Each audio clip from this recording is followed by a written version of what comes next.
in the mid 1990s, Snake River sockeye salmon were the first salmon in the Columbia River Basin that was listed under the Endangered Species Act, and they were listed as endangered. Shortly thereafter, Snake River spring summer Chinook and Snake River steelhead were listed. So all of these, the major declines that really brought attention and ESA listing happened in the mid 1990s. Really starting in about 2015, we started seeing some incredibly low steelhead abundances. And, salmon population cycle, it's just part of the natural system. Any animal lives in nature is going to go through cycles. But what we started seeing in 2015 was we started seeing some really significant declines in steelhead abundance. And this was both on the hatchery and the wild side. Hi, I'm Nate PK. I'm a beginning documentary filmmaker, and this is my first documentary that you're watching. So, a little bit about me. My background is I spent 20 years in the military, so a lot of time overseas, 4 deployments in those 20 years overseas, away from family. And I realized that my life was really out of balance. All of my stories were about work, the military, and so I had a hard time relating to people that wasn't working all the time or related to the military. So essentially I paid no attention to the outdoors during my previous life. So if you would have asked me what my opinion was to spend money, taxpayer money, on hatcheries or monies to restore fish habitat, I would have voted no every time. So to help connect me and others like me that have really let their lives go out of balance with just all work, I started a Facebook group for people to fish together. And I made some new friends, and many share a passion for steelhead, a passion I don't really understand, because I have never caught a steelhead. So if the steelhead went extinct today or tomorrow, I wouldn't be affected. I have no emotional connection to steelhead. But steelhead has recently, and specifically this documentary, has started taking a lot of my time and a lot of my thoughts. So this is my steelhead story. Having just bought a camera this year for my documentary, I knew it would be a challenge to tell a story about fish to people who aren't interested in fish or fishing. So I figured the first thing I should do is to meet anglers and find out why their passion exists for these steelhead. First and foremost, why are steelhead special? And then meet experts on possible steelhead mortality factors.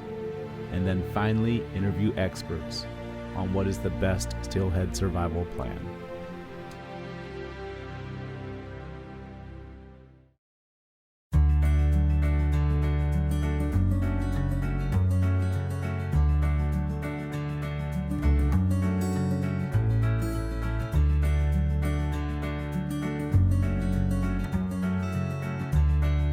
Every time that we're out on the water is great memories. Just whether spending time with family, friends, seeing the wildlife and just being out in nature. But with steelhead, we've had some incredibly epic years of just getting to, hook into that fish that you can talk about for years. Literally. That it's just the memories. It's time spent refreshing the soul and connecting with nature, connecting with family, connecting with friends. All right, my name is Kyle McCurdy. I'm the shop manager here at Waterworks West Fly Fishing Outfitters in Port Angeles, Washington.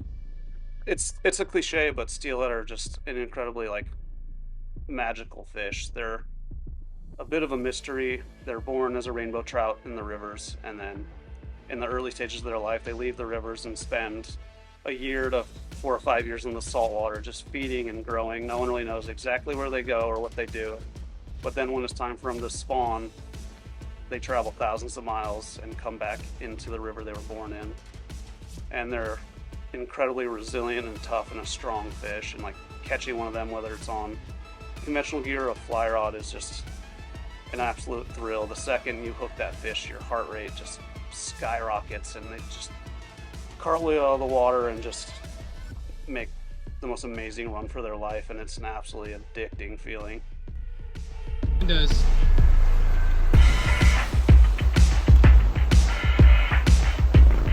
Spunky old guy. Yeah. Nice job.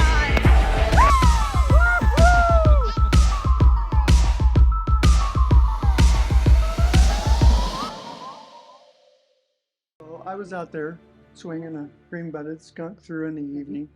You know, it's beautiful weather. Not thinking about anything, hadn't caught any fish yet. Came through this little pool area below the grass clumps there, and it goes dink. I'm going, oh, little trout. So I flicked it out there again, and dink.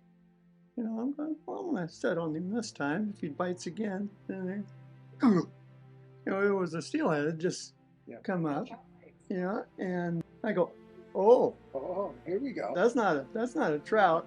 And it just sat there for a second, you know, and it's almost dark out, and the moon's coming up over the hillside, and all of a sudden he realized he was hooked, and he just took off and went across the river like lightning.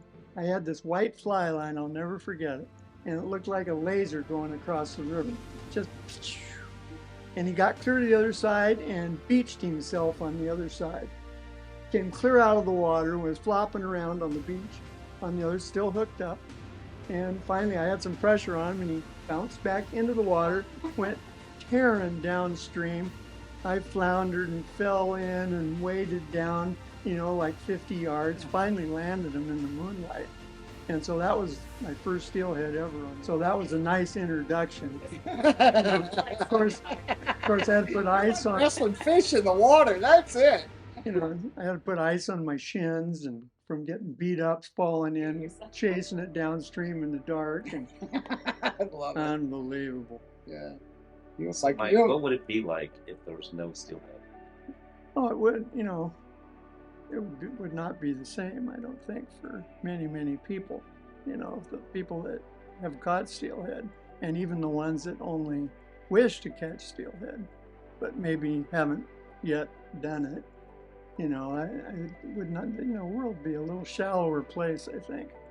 You know, they just have a aura about them that is special. And I think that's partly because what they go through to end up back where they are.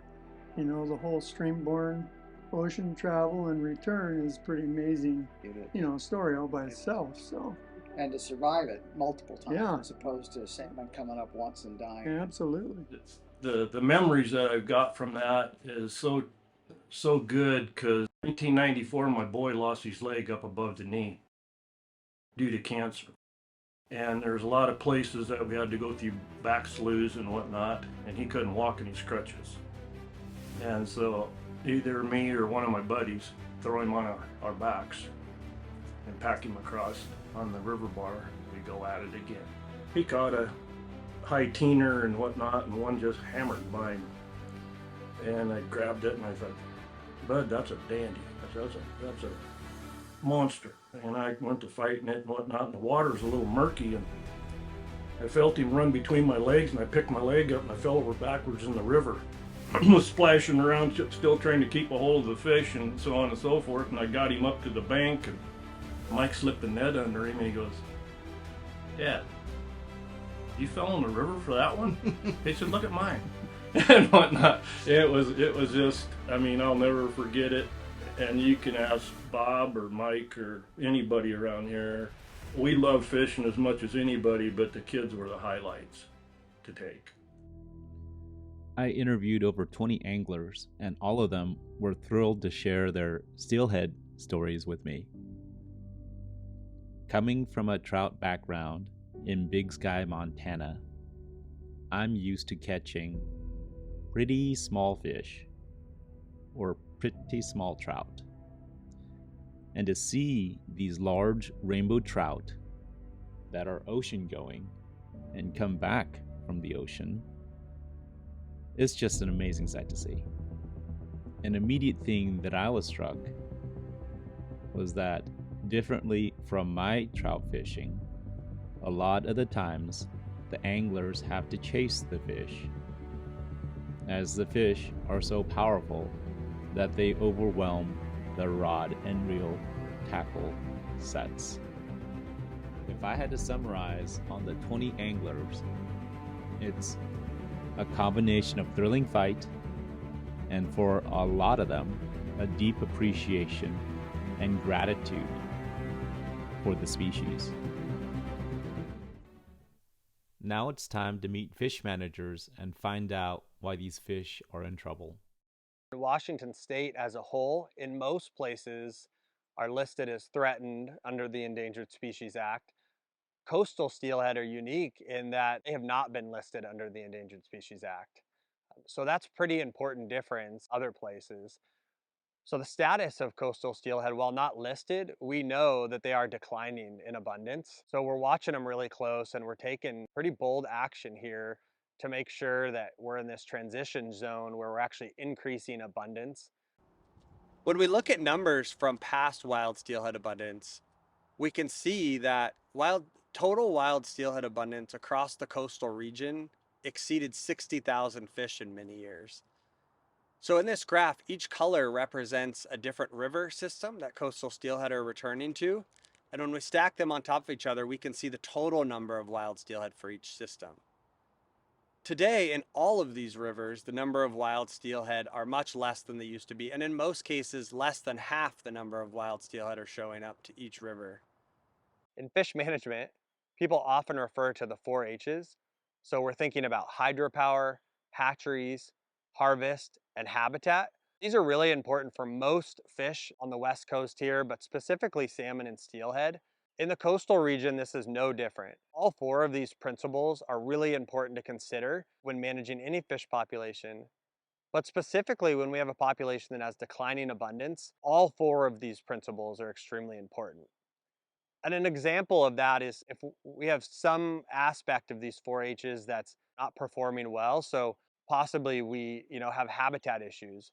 If we improve the habitat, even in a significant way, but we don't pay attention to things like hatcheries or hydropower or harvest, we may not see the full benefit of that improvement. So for us at Fish and Wildlife, a real comprehensive look at all 4 of those is the way we're going to move forward with.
My name is Jared Higginbotham. I work for Yakima Bait Company. I am the Assistant Sales and Marketing Manager. So Yakima Bait, we have 2 factories. We have one here in Granger, Washington, and there's roughly 45 to 50 employees.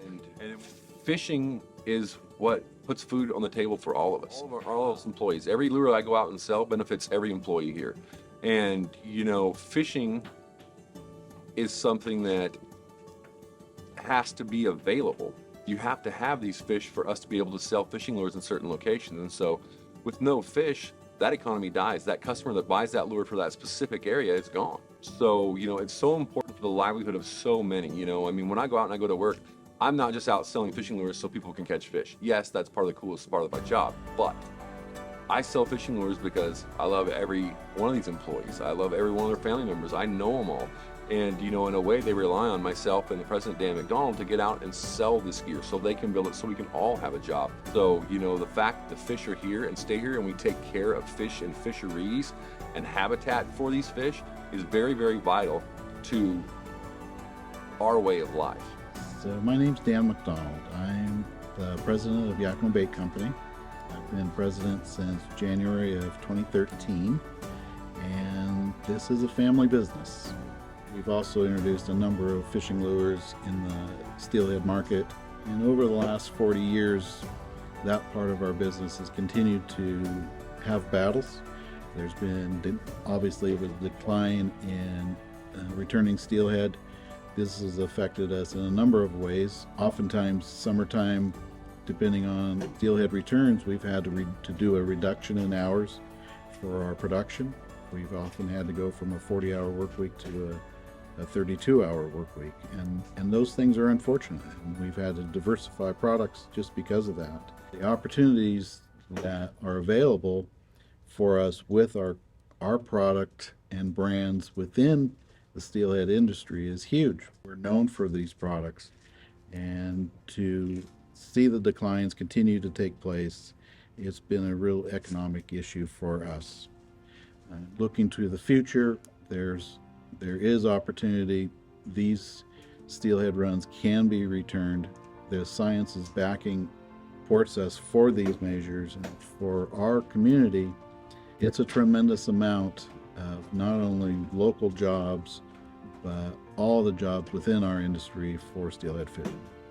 Steelhead fishing, especially in the Yakima Valley, has been something that brought not only people together and fun and dinner on the table for families, but it brought an economic impact to the Yakima Valley that is something that, if it goes away, it can't be replaced. That piece of that pie is gone forever. You don't get to replace it.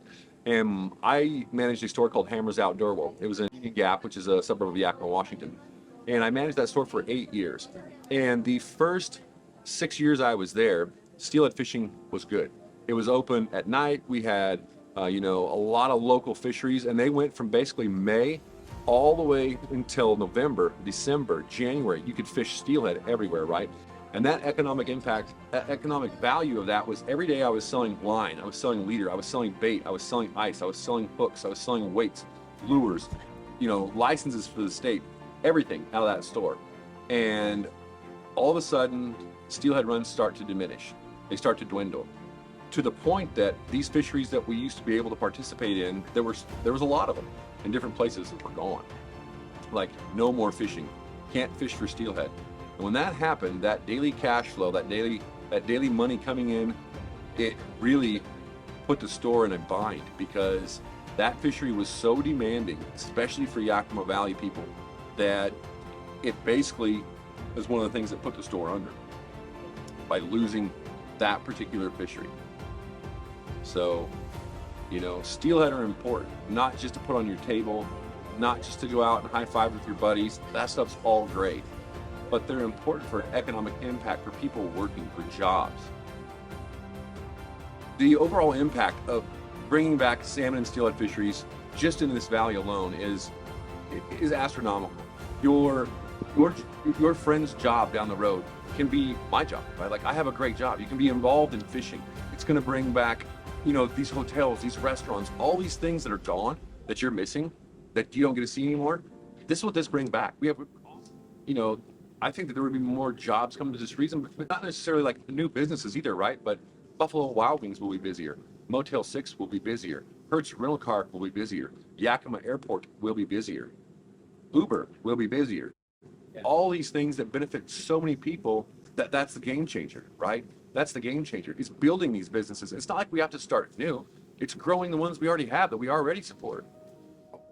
From our most recent Lower Snake River Dam Benefit Replacement Draft Report that Governor Inslee and Senator Murray have put together, they have identified, and specifically to this area, that's been estimated that restored salmon fisheries in the Columbia Basin could generate up to $1 billion annually in additional regional personal income, benefits, and support up to 25,000 new family wage jobs.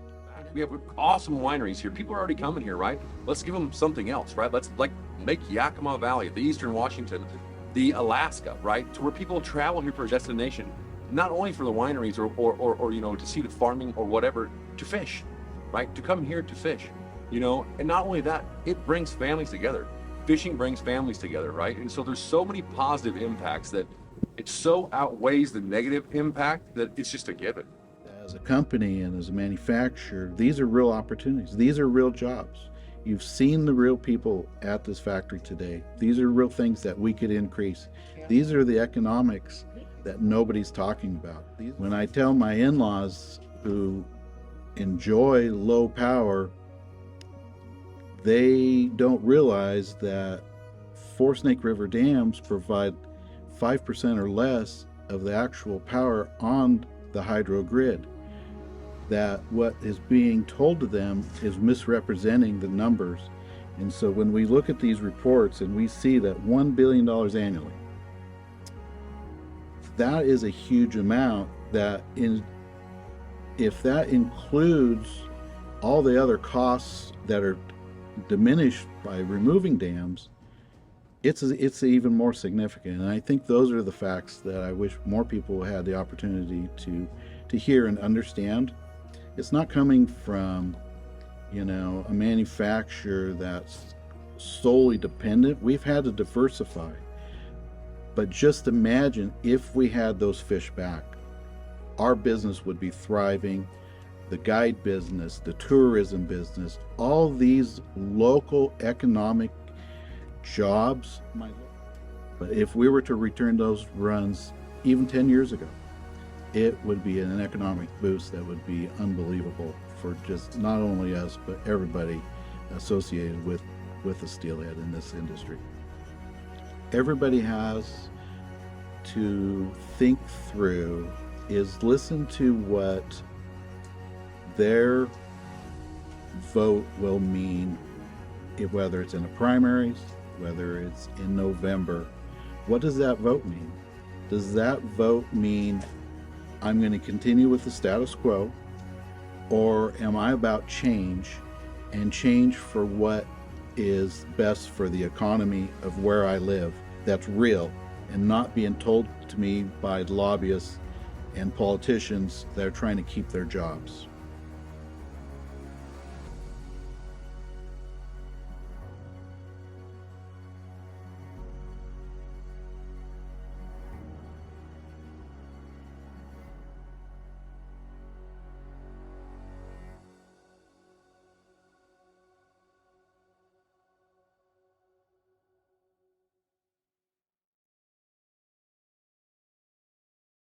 So thinking about this issue of steelhead and what problems they're experiencing here, they were first listed under the Federal Endangered Species Act in 2007.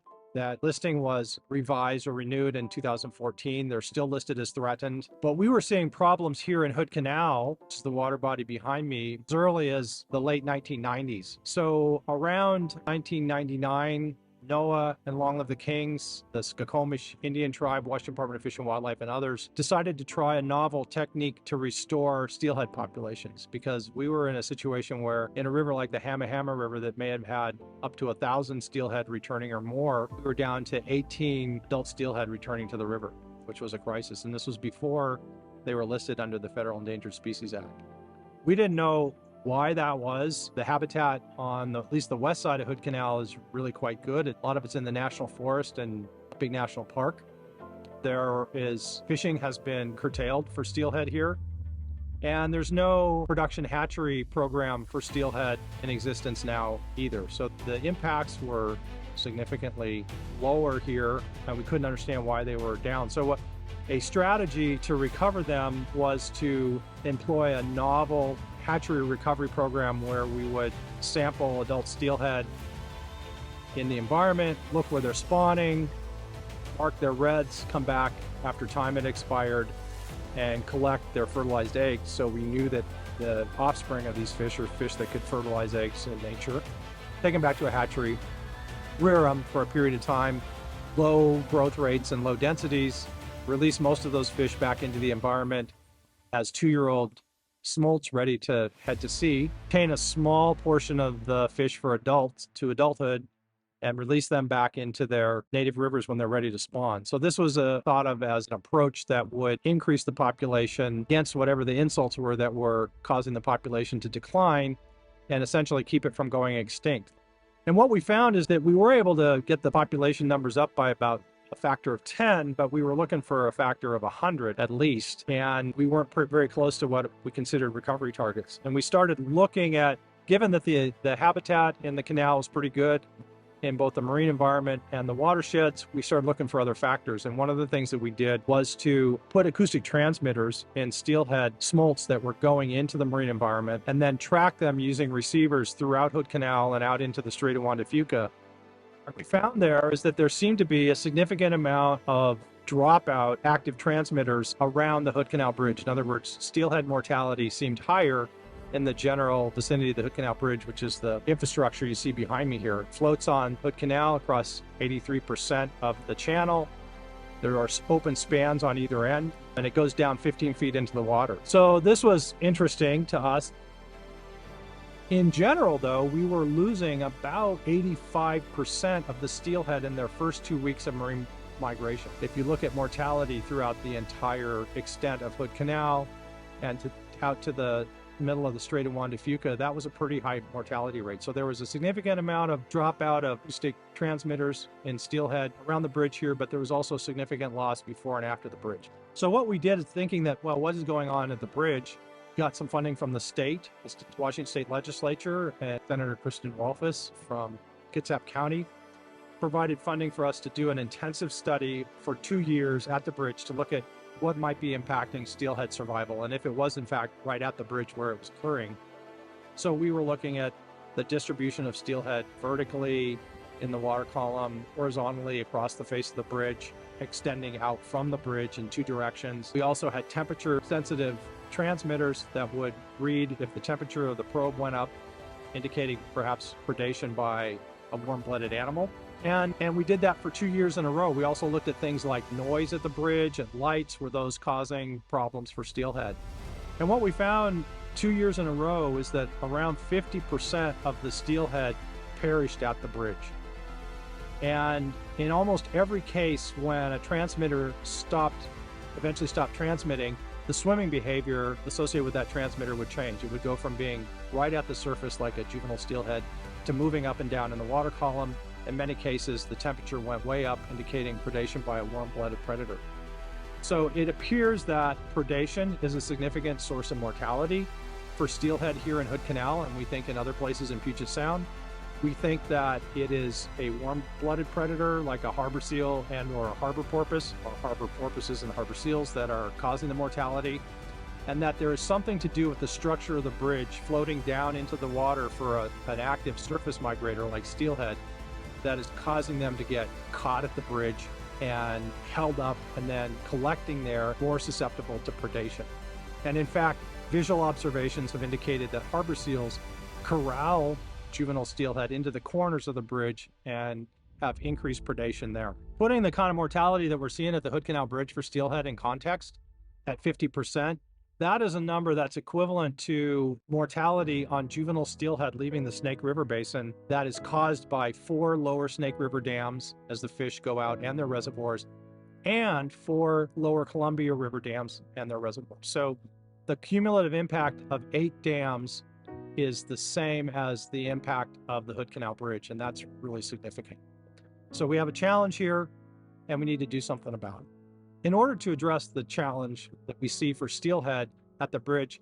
We received more funding from the Washington State Legislature, and right now we're devising devices that we can put in the corners of the bridge to allow steelhead to pass more quickly past the bridge, hopefully going under the open spans on the end and not being caught there swimming back and forth in the bridge and being subject to predation.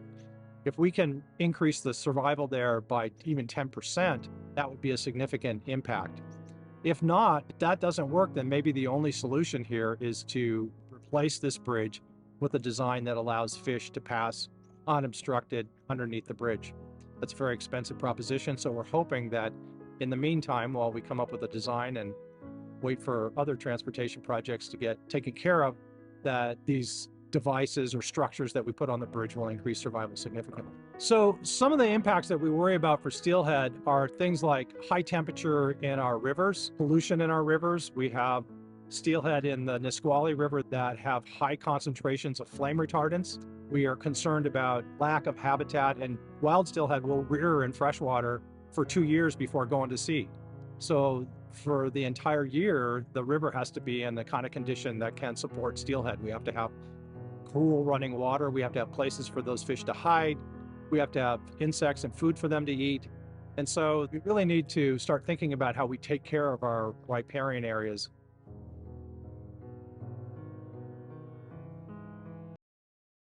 Girl, my English name is Kian Singer, and I'm 18 years old. I'm the cultural ambassador of the Confederate Tribes of the Umatilla Indian Reservation Youth Council, and I'm so happy to see you all here. I first want to thank you guys for coming, because I recently was just at my university orientation, and I was so overwhelmed with how many people I did not know.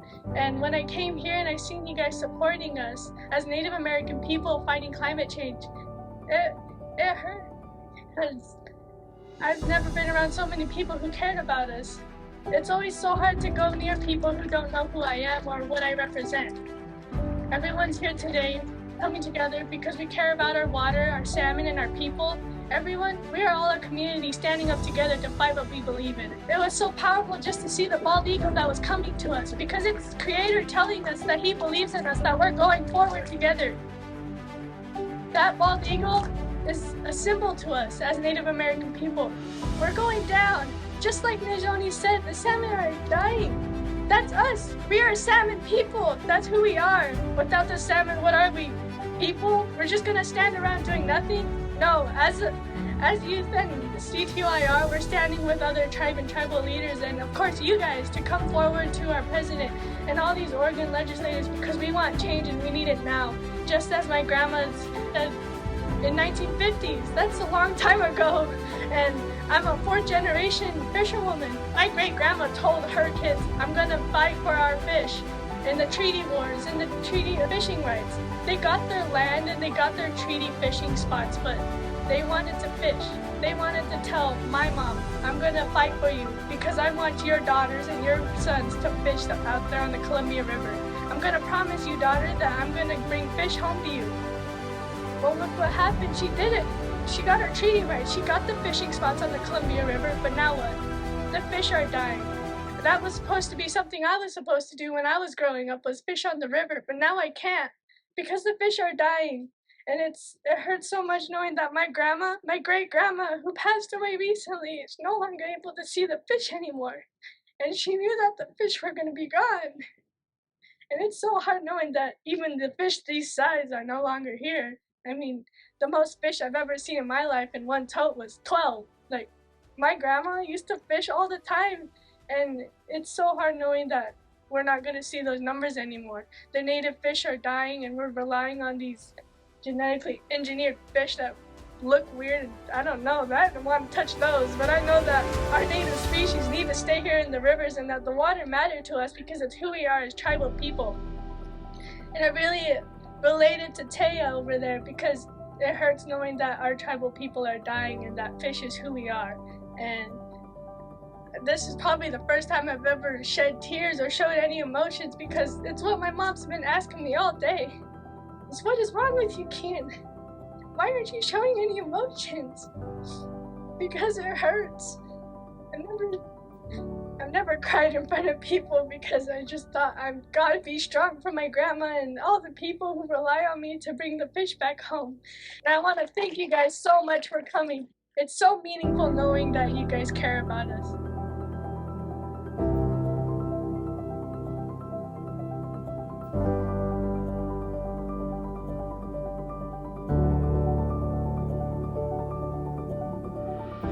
I really feel that way. I mean, there's such a small group of people that really steelhead fish and care about it compared to the overall, the general population. It's just like people in New York freak out about the whales. When the whales are in jeopardy because they don't have the food or whatever, the New York Times can put an article about the whales. And not everybody, but a lot of people go, oh my God, the whales are, blah, blah, blah. And they get some traction. The New York Times can write an article about steelhead and not near as many people will go, oh my God, the steelhead out in the West Coast are hurting. It's just a fact of life. Most people don't feel like I do. Can you describe, for the people that don't know anything about steelhead, why that fish is so special when you hold it? It's special because it starts that big and some little crook, maybe only that wide. And it goes all the way downstream to the ocean. It's 500 miles to the ocean right down here on the corner. And then it goes, who knows where, Japan or wherever in the ocean with all the different things that want to eat it. When it gets in the ocean, it's got all the ocean predators, plus the commercial fishing, plus contaminated water with nuclear energy, plus everything else. And it comes all the way back and goes right back to that same little natal trickle. That's what, to me, makes them special. My name's Lance Hebden, and I'm the Bureau Chief of Fisheries with the Idaho Department of Fish and Game.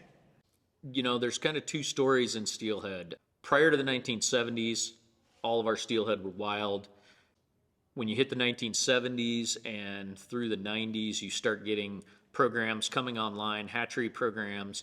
The hatchery programs were put in place to offset losses of wild steelhead as a result of construction of dams. So in Idaho, we have basically three big steelhead hatchery programs. One of them is to offset the losses from the construction and operation of Dvorak Dam on the North Fork of the Clearwater. We have the Hells Canyon Complex, which is run by Idaho Power. So there are Idaho Power funded steelhead mitigation programs as a result of the construction and operation of Hells Canyon. And then the last is the Lower Snake River Compensation Plan hatcheries, which were funded and established to offset the losses from the construction of dams on the Lower Snake River. Once those hatchery programs were started, what you see those hatchery programs coming online really in the late 90s. It took a while to get those programs kind of settled down, and once the facilities were constructed and being operated. And then really through the early 2000s, mid-2000s, we had some really good hatchery returns that supported some pretty tremendous steelhead fisheries in Idaho, both state and tribal. You? So it's important to me because my family has fished. My grandpa was born in 1906, 32 years before Bonneville Dam went in. My aunts were born in the 1930s. They fished, and I fished with them in the 70s. We quit fishing as a family for a bit, and now I've started fishing again with them.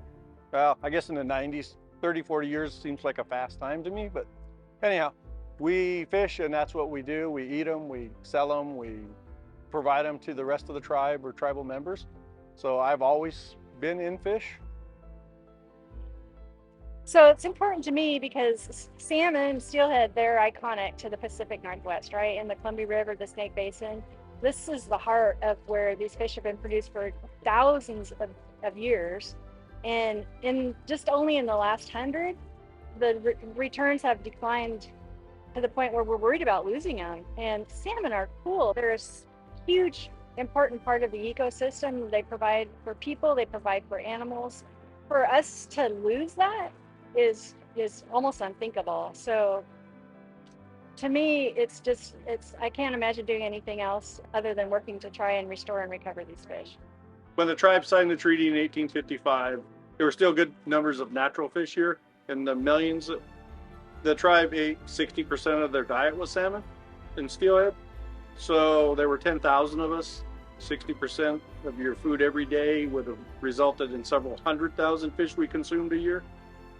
But the Lewiston Dam went in, and other canneries and stuff happened on the lower Columbia. So the numbers went down and wild fish numbers went down. This dam was built in the late 60s, and there were still some steelhead that made it here. So the mitigation goal was 20,000 fish returning here, which is greatly reduced from the historic numbers. And now if you take what's happened to wild fish and hatchery fish since this dam's in the hatchery's construction, you can see the trend's gone up and down in the 20 to 30,000 fish range. So, like Mike said, the 4 lower snake dams were constructed. There was probably around 100,000 steelhead that were still coming back to the Snake River, given that there was all those historical impacts. And that declined further in the 1990s, and the fish became listed under the Endangered Species Act.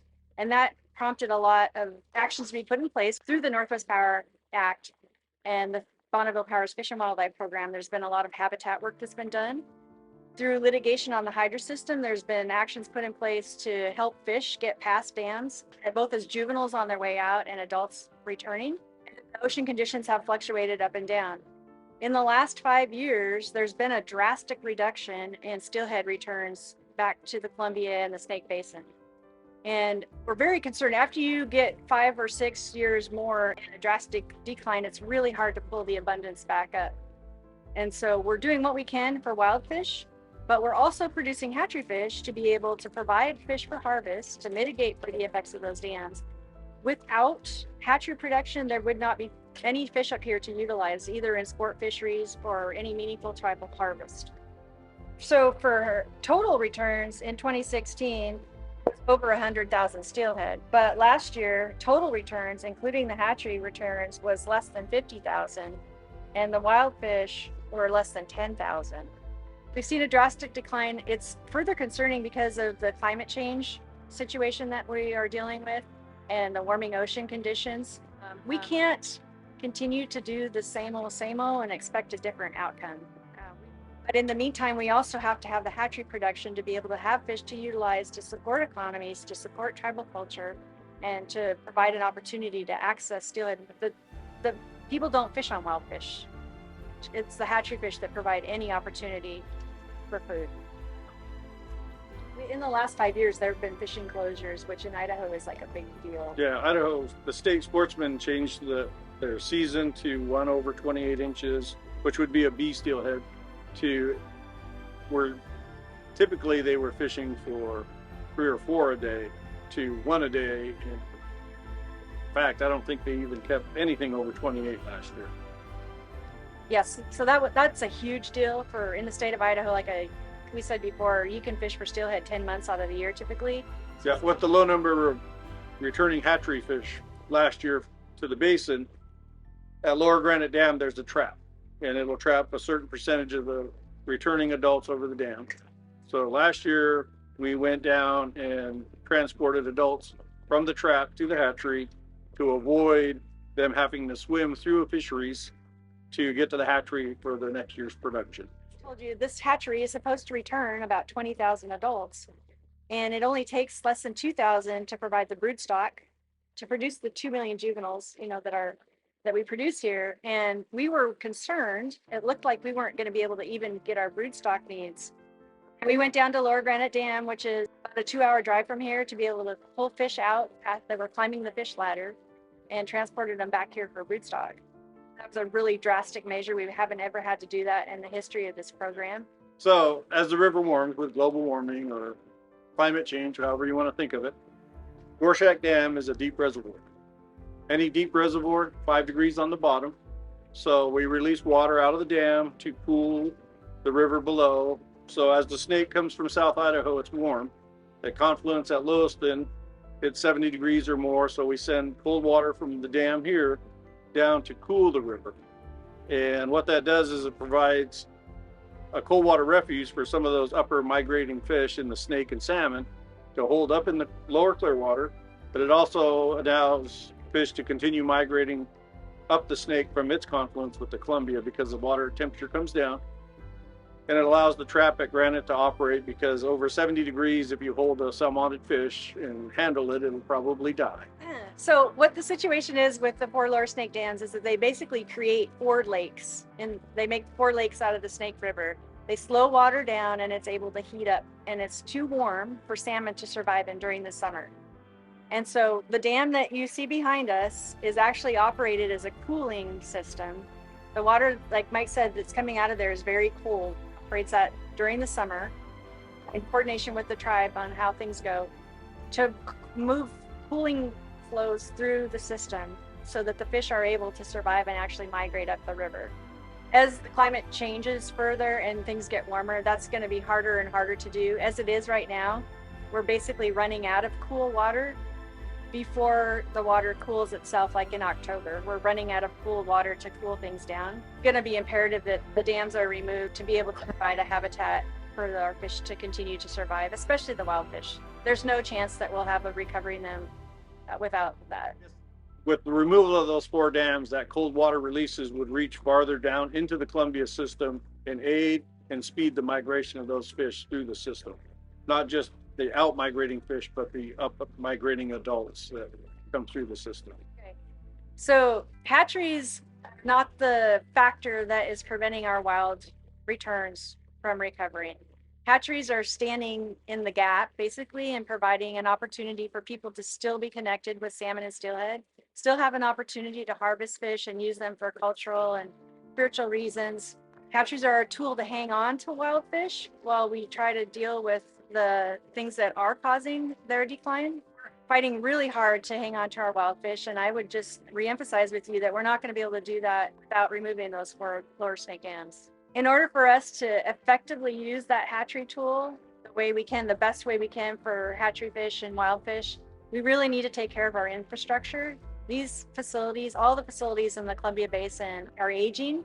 A lot of them are 50 years old, like this one right here, and the piping and the electricity, the electrical and the concrete are failing and crumbling. We really need an investment into those facilities. The dams that they're mitigating for are being taken care of with capital infrastructure, but the hatchery facilities that are mitigating for the impacts of those dams are not. The salmon and steelhead are important to the tribe, and without them, we don't exist as we used to exist or how we want to exist. And that we need these hatcheries to continue our way of life until we can recover natural populations. Right now we're fishing at hatcheries, and we would rather fish out in the wild in the places where we historically fished.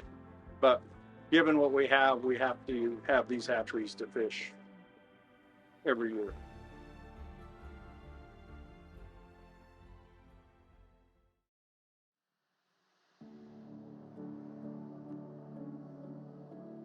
Guys that travel halfway across the world to come and spend 4 or 5 days here, and it's special to talk to those guys. We talk about what happens in their world, we talk about what happens in my world, but these fish bring us together.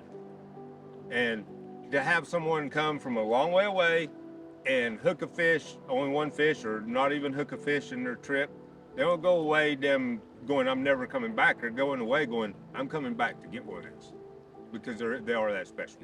It impacts everybody, because I mean, if these fish were to disappear in my tenure here, where am I going to go? Because there's not many places left, and that's one of the things that's really special about here right now is we have a few fish. I mean, look at the Puget Sound. Those rivers have been void for a long time, and it's really sad because some of those rivers had tremendous runs of fish. You know, I mean, 2 years ago, driving over in between down to Auburn, the back road right there, it goes across the Cedar. And I just look at the Cedar and go, man, you know, that used to have tremendous run of steelhead in it. They're gone. they're special. But as far as this town, I would have to move somewhere else. Then I take my business out, and my guys don't come to the hotels, which, you know, it's not a major impact. It's not like I'm bringing thousands of people here, but every dollar that comes to your community counts.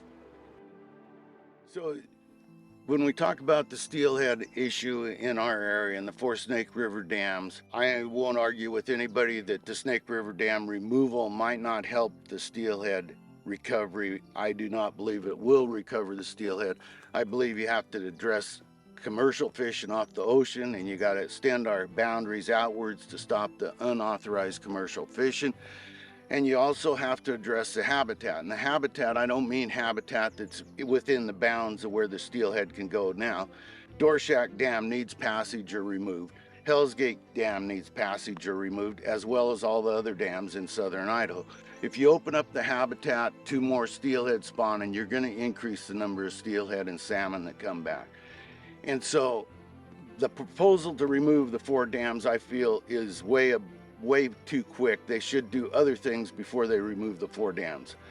I do not believe the studies that I read that say there won't be any effect by removing the four dams, but I do not believe the studies that say there will be total recovery. There will never be total recovery without opening up the habitat that the steelhead and salmon used to have to spawn in. So Dorshak Dam, I believe, was put in under the assumption of providing hydroelectric power and also flood control. It removed the North Fork totally from the spawning area, which was a major spawning area for Clearwater B-type steelhead. They put a hatchery in, which does not replace the natural spawning. Hell's Gate Canyon, I do not know the real reason it was put in. It produces electricity. I do not know how much irrigation comes out of Hell's Gate. The other dams up the Snake River are mainly for irrigation and electric production. So removing Dorshak and Hell's Canyon and all the other dams up the Snake River would have a severe impact on southern Idaho irrigation, on agriculture, on everything to do in southern Idaho. It'd take away turning southern Idaho green. It'd allow the water to flow down the snake and keep the snake cool. So there would be severe economical impact by removing those dams. I feel that they should have fish passage as a first priority to let the fish go where they used to go and reestablish the runs and then see what our numbers are. So if they do remove the four Snake River dams, the big issue to farmers is the barging and the expense of getting our grain down to the Columbia. They say they'll put in rail systems. They say they'll put in better highways. That's fine for them to say. 10 years from now, they'll all forget about all their promises. Rail prices will be 3 times what they are right now, and it'll be very economical impact on farmers in this area.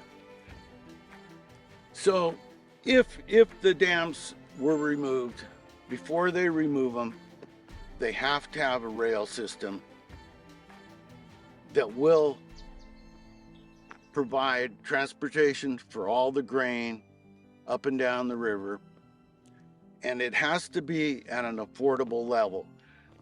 The trucking, the roads that are presently in our area will not take moving the grain by trucking. The roads will need improved to increase the trucking activity on the roads and not turn them into a total hazard for people driving in eastern Washington.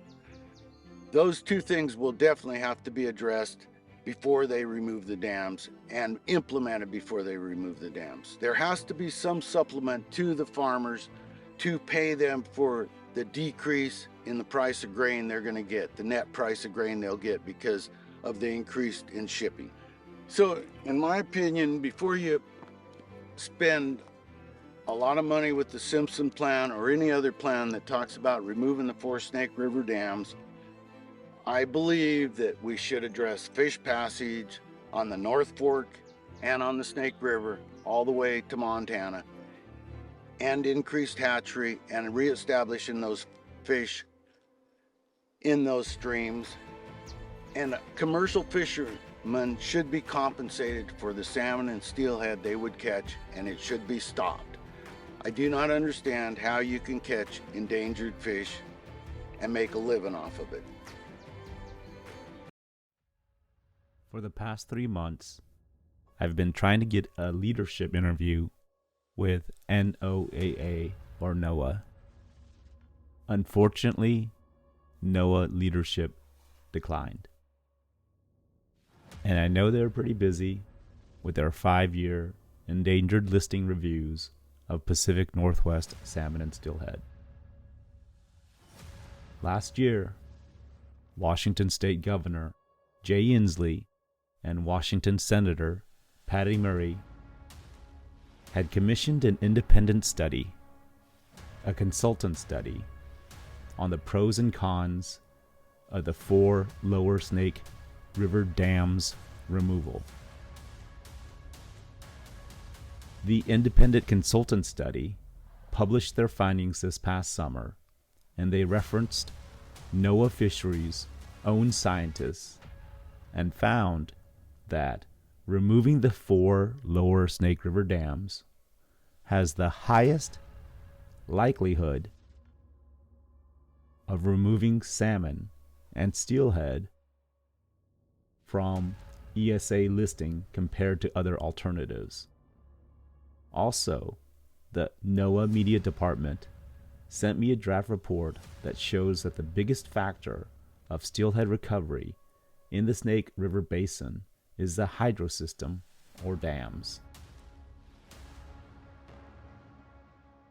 And recently, NOAA has completed their 5-year reviews for salmon and steelhead species in the interior Columbia Basin and found that their endangered status or ESA listing should remain in effect.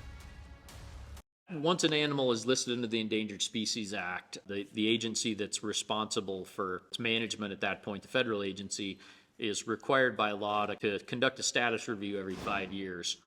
So when the most recent 5-year status review came out, it was a compendium of information that was collected, really data collected by the states and the local Indian tribes on what's happening with steelhead on the ground.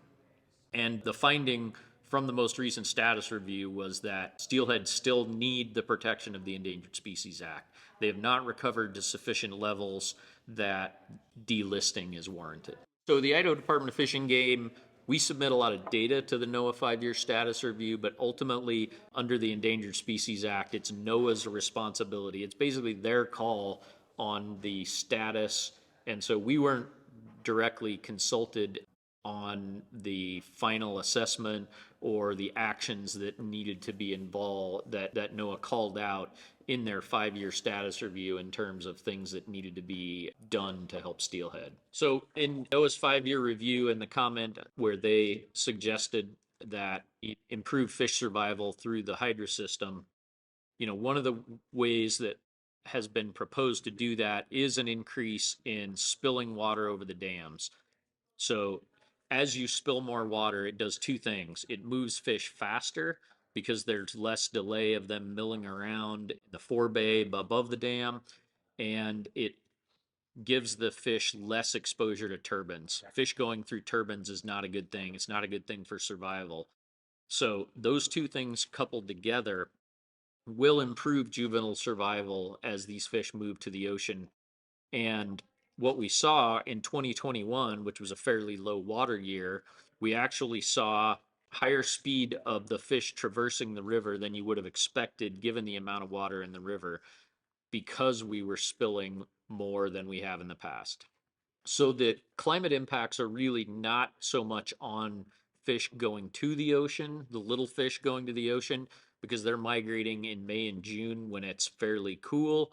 It's when you start getting into the July, August time frame, that's when the Columbia and Snake Rivers get really warm and you can have some serious thermal issues, hot water issues associated with adults migrating back upstream. Fish that are migrating upstream in the Columbia in July and August are exposed to some, in some years, can be exposed to some high water temperatures.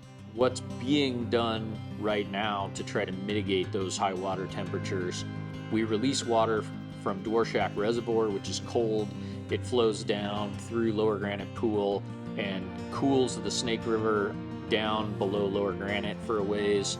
There's also a concerted effort in the Columbia to reconnect some of the cold water areas in the estuary and some of the rivers that flow into the middle Columbia.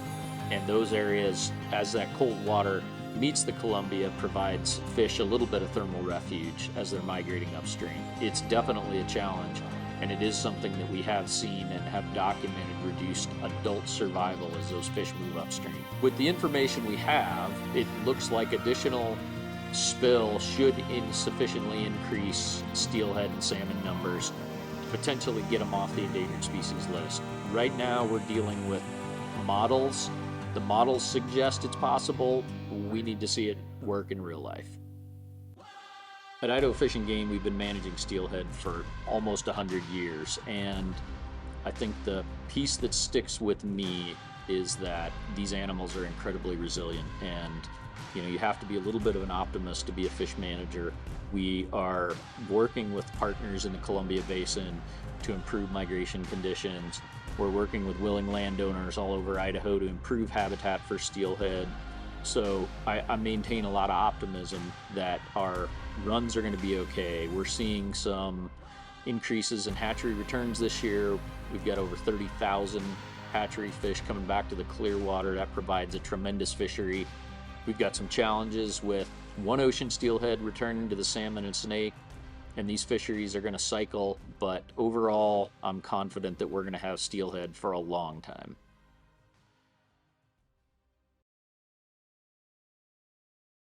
It's how important this issue is to each and every one of you.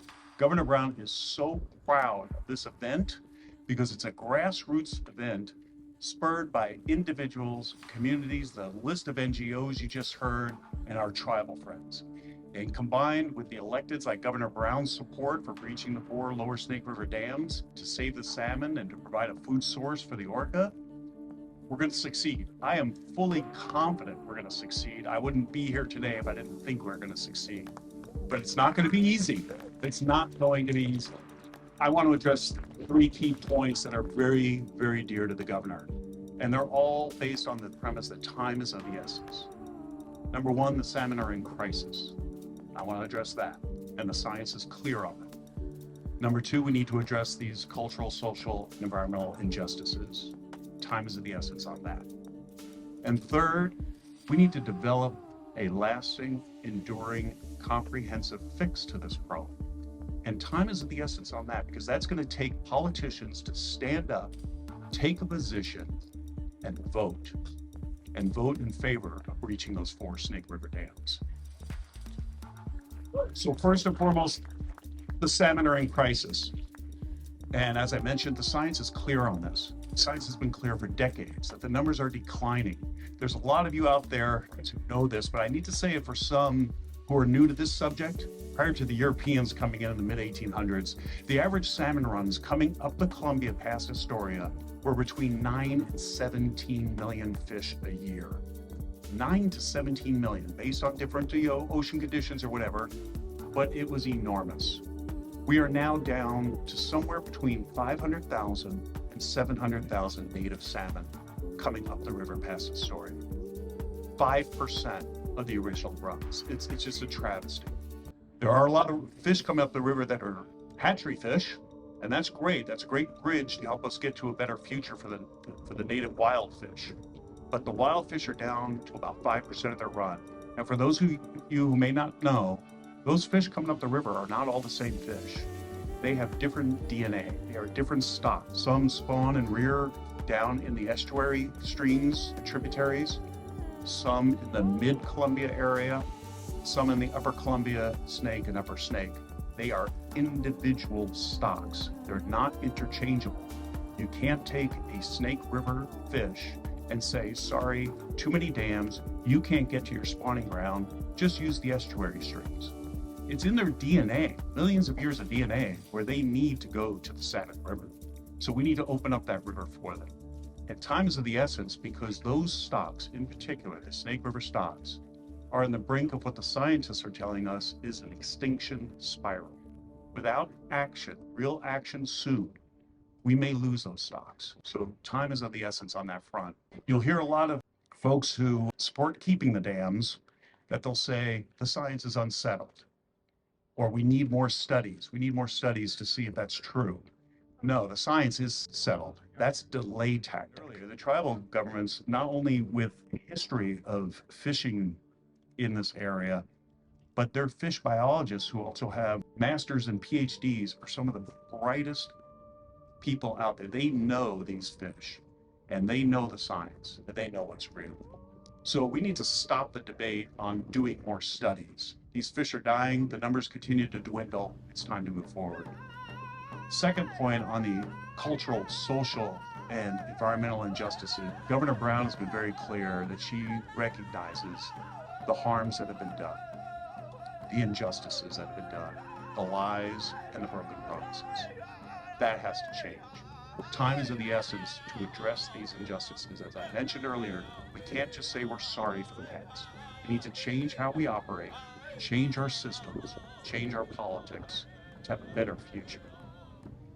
And then thirdly, time is of the essence on a fix for the salmon and for the Snake River. We're in conversations with the Biden administration and the federal agencies. We're trying to build a comprehensive solution to this, including input from all the Basin tribes and other states and other key stakeholders to fix what's going on. It's a comprehensive solution that will not only address and seek legislation to appropriate monies and authorize the breaching of those dams, but will deal with the blocked areas in the basin, some of the Native American tribes who have long suffered over no fish at all because they're in a blocked area. It'll address the backlog of hatchery repairs and maintenance. There's over $1 billion of backlog on hatcheries, many of which are managed by individual states like Oregon, Washington, and Idaho, but many that are managed by Native American tribes. And finally, we need to look at the services provided by those dams. You'll hear people say how critical they are to the future of Northwest power grid. They're not. Again, relying on good sound science and engineering, we're able to demonstrate that although hydropower is quote unquote clean in terms of climate change, and it needs to be an important component of our climate change strategy. Of the 14 federal dams in the system, those 4 on the Snake River only provide a fraction of the needed power. And when you look at climate change, it's not just increased temperature in the atmosphere. That increased temperature in the atmosphere completely alters the water cycle. So we're going to see longer droughts, we're going to see less snow, and we're going to see warmer rains in the summer. The entire water cycle is going to become more unstable and unreliable. Why would you have 70% of your electric power source based on water turbines when water is going to be the #1 uncertainty in the future? We need to expand our portfolio of clean energies, including wind, solar, offshore wind, green hydrogen. But most importantly, I want to raise this today because this is new. The state of California is investing in mega banks of batteries. I'm talking 4,000 megawatts already online, and they're looking at upping that to over 9,000 megawatts by next year. To put that in perspective, the lower Snake River dams provide 3,000. They're getting battery storage already at 4,000. Battery storage is critical because, as you can imagine, wind and the sun don't always show up. You got cloudy days, you got nights. You got windy days, you got calm days. But if you got batteries to store that energy and store it for upwards of a day, you can address the pulse cycle of demand in the system. This is a new technology. The Nez Perce tribe just put in a system on their reservation of battery storage to help them manage their electric system. It is here now. It's not a future hope of storage. That technology is here today and can help us solve this problem. So I urge all of you, and I'm so happy to see you're involved, you need to call your congressmen, call your senators. So the fish are in crisis. We need to fix this cultural and environmental injustice issue. That's a crisis. And we got some legislation that we need to pass and legislation we need to block. That is, time is of the essence. So Governor Brown thanks you all. She really appreciates this grassroots effort. She's 100% behind you, and she fully supports breaching the lower Snake River dams. Thank you.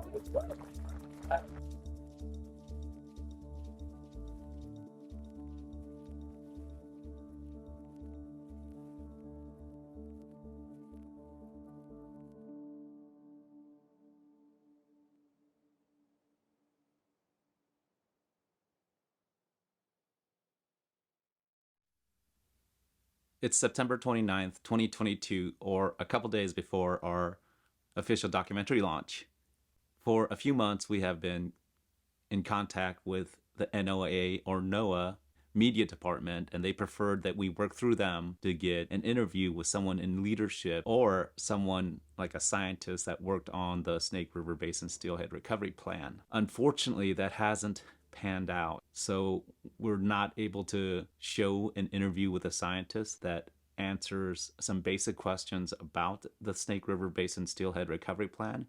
Instead, we have some media statements we'd like to share with you from NOAA Media, and hopefully in the future, I'm not sure when that will be, we can get an interview and we can update this documentary on what specific actions the authors of the Snake River Basin Steelhead Recovery Plan think needs to happen to include improved fish passage, and what is the actual official NOAA policy and stance on the removal of the 4 lower Snake River dams.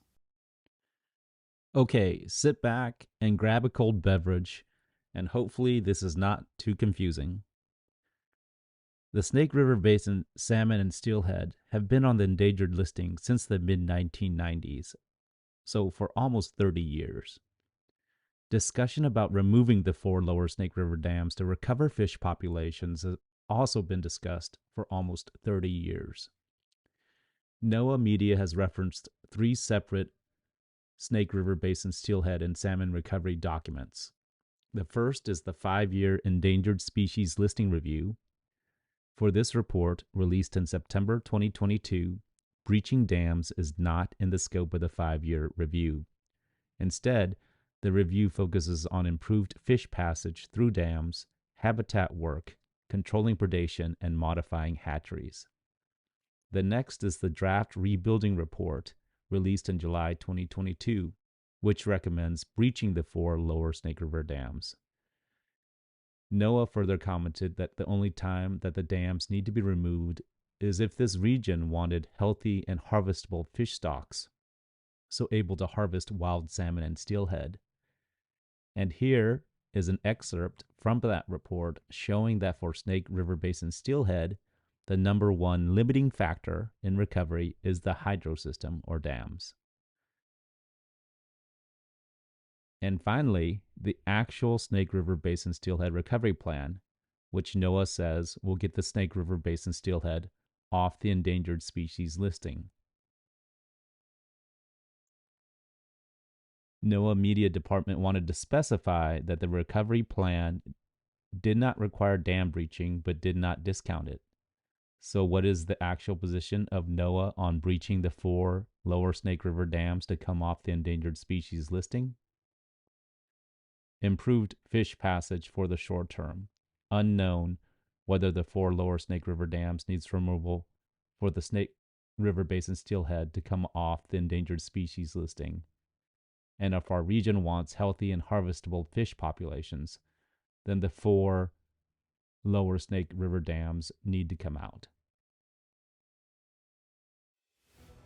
So, to recap thus far, 3 governors, Idaho, Oregon, and Washington, on the subject of removing the 4 lower Snake River dams.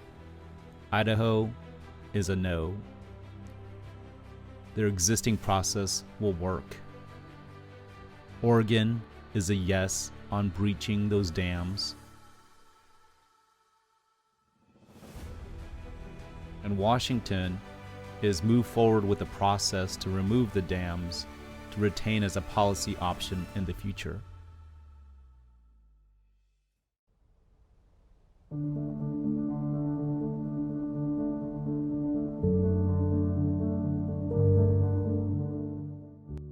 are nothing without our salmon, without our people, without our language.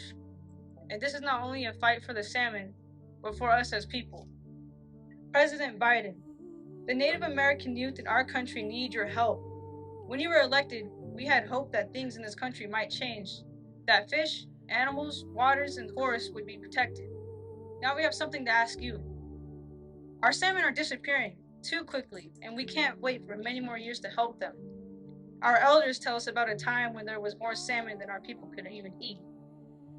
Our salmon that swim from the Nakiamana, Snake River, Columbia River, into the Pacific Ocean are family to us, Waikanush Naimuma, our salmon relatives.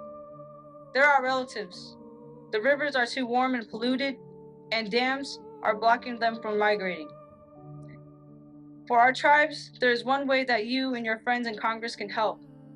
Remove and lower the dams on the Snake River and let our river flow free.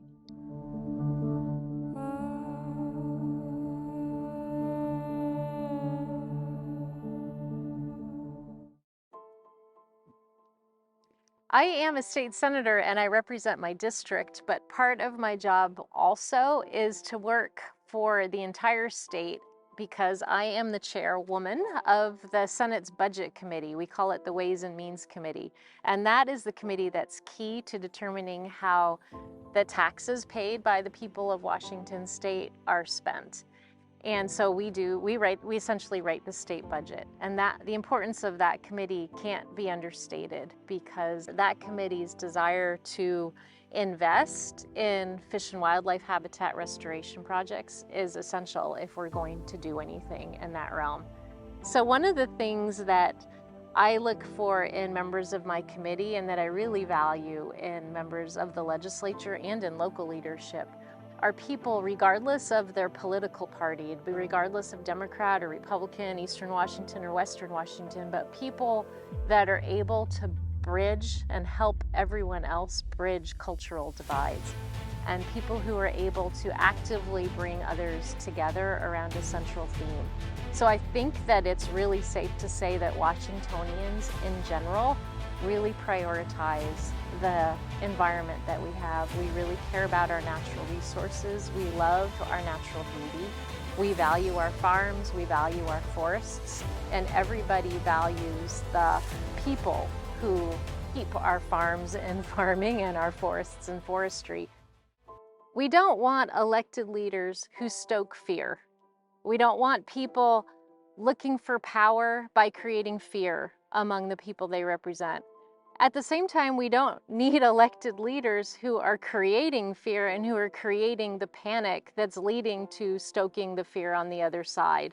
So on all accounts, we need leaders who can bring people together, speak the truth, be patient with one another, hear the different interests from around the state, whether or not they're representing those interests. We need people who can bring people together. Those dams brought economic prosperity like we've never seen before. They built our state's agricultural industry, especially in Eastern Washington. We export food to the rest of the world. Our wine industry rivals Napa Valley and is world class. The irrigation ditches, the irrigation systems throughout Eastern Washington were built by the federal government. The dams were built by the federal government. We will count and work in partnership with the federal government to bring those dams down if that's what we need to do for the next century of economic prosperity. We need to be following a science-based and economics-based approach to whether those dams should come out, whether they should all come out or which ones should come out. But let's follow the data, let's follow the science, and let's look at sound economic planning to make sure that if we make these decisions, we can first follow through with them and make sure that the decision is leading to economic prosperity for our next century. And before we breach any of the dams on the Snake River, we need a fully formed plan for how those dams would come out and what we would do as follow-up to that. We need to be able to keep promises that will be made, and we need people to have faith that their government will follow through for them. And part of that discussion is making sure that we have the infrastructure in place after the dams are removed, making sure we have substitute transportation infrastructure for instead of the barges, making sure that we have water for the farmers so that they know they have prosperity going forward for their kids and their grandchildren. And making sure we can restore the rivers to their natural state so that we have habitat for the fish to come back to. The Columbia River steelhead have been on the endangered species list for 30 years. We have the data that we need. We know what we need to do. We need people elected who share a sense of urgency and share a commitment to fixing this problem and bringing the steelhead back.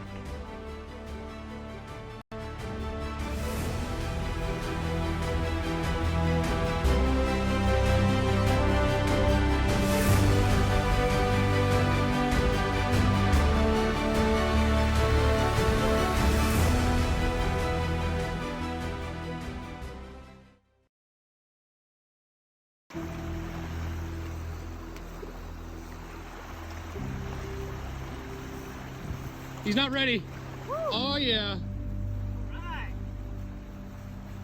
Don't let him get near the raft. Walk out this way. That looks like a summer.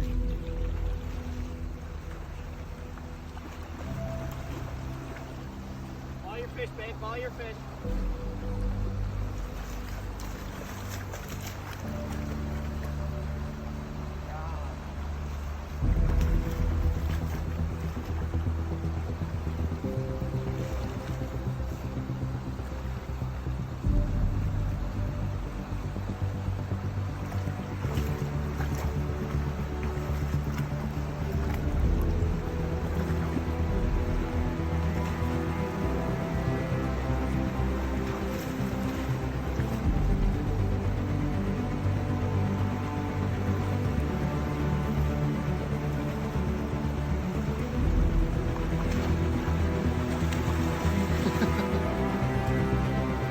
Not ready.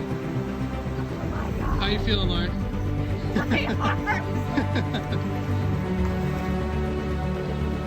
Walk out this way.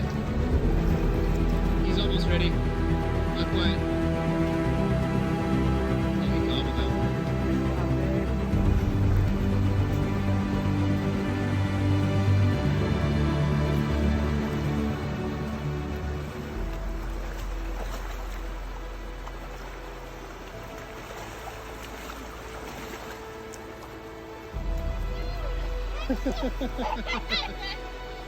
That's a wild steelhead for you. Doesn't come in like a salmon does.